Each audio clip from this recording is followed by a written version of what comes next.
آج ہمارے پاس اس کی اہمیت نہیں ہے.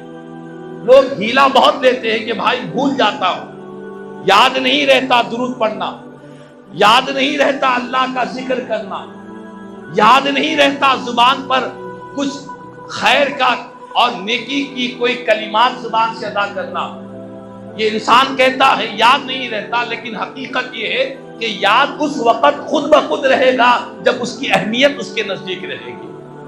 آپ اور ہم دیکھتے ہیں کہ بعض لوگ الحمدللہ صحت مند رہتے ہیں، 40 سال 45 سال 50 سال تک کوئی ٹیبلٹ کوئی گولی کھانا ان کی زندگی میں نہیں رہتا.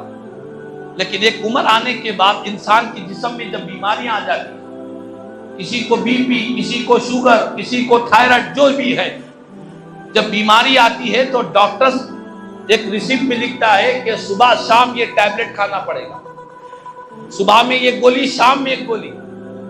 تو وہ شخص جس نے زندگی تک اب تک کبھی گولیاں صبح شام کھایا نہیں، لیکن جب ڈاکٹر نے لکھ دیا تو بڑی پابندی سے کھایا کرتا، نہیں بھولتا. کبھی اتفاقاً بھول بھی گیا تو فوراً دوسرے دن بڑھ کر کھا لیتا ہے. انسولین لینا بھول گیا یا کبھی دعوت میں گیا ٹیبلٹ کھانا بھول گیا تو وہ پریشان ہوتا ہے کہ آج میں نے دوا نہیں کھائی، گولی نہیں کھائی، شوگر کتنی بڑی ہوگی، بی پی کتنا بڑھ گیا ہوگا. 40 سال تک 50 سال تک کوئی گولی نہیں کھایا، لیکن جیسے ہی ڈاکٹر نے لکھ دیا اب پابندی کے ساتھ یاد رہ رہا ہے. ایک ٹیبلٹ گھر میں رکھی ہوئی ہے، ایک پتا، ایک آفس میں رکھی ہوئی ہے، ایک جیب میں رکھی ہوئی ہے.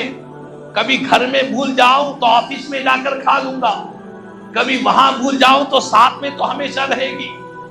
تو دنیا میں ڈاکٹرز کی دوائیوں کی اہمیت ہے، پابندی کے ساتھ کھایا جا رہا ہے. کھائیں، منع نہیں ہے، اسلام منع نہیں کرتا ہے، لیکن ڈاکٹر کی دوائی یاد رہ رہی ہے، شوگر کے ٹیبلٹ یاد رہ رہے ہیں، اس میں کبھی مہینوں گزر رہے ہیں، کبھی ناغہ نہیں ہو رہا ہے، لیکن پیارے نبی پر درود پڑھنا بھول رہے ہیں.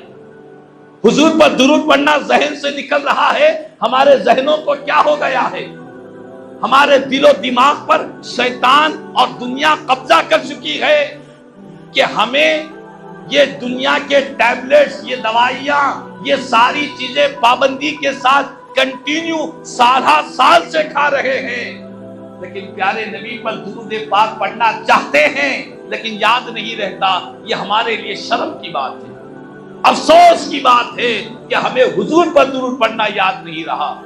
اسی لیے کہا گیا جس نے درود کا راستہ بھول گیا وہ جنت کا راستہ بھی بھول گیا، وہ جنت کا راستہ بھی بھول گیا، کیونکہ اس نے سرکار پر درود پڑھنا چھوڑ دیا ہے.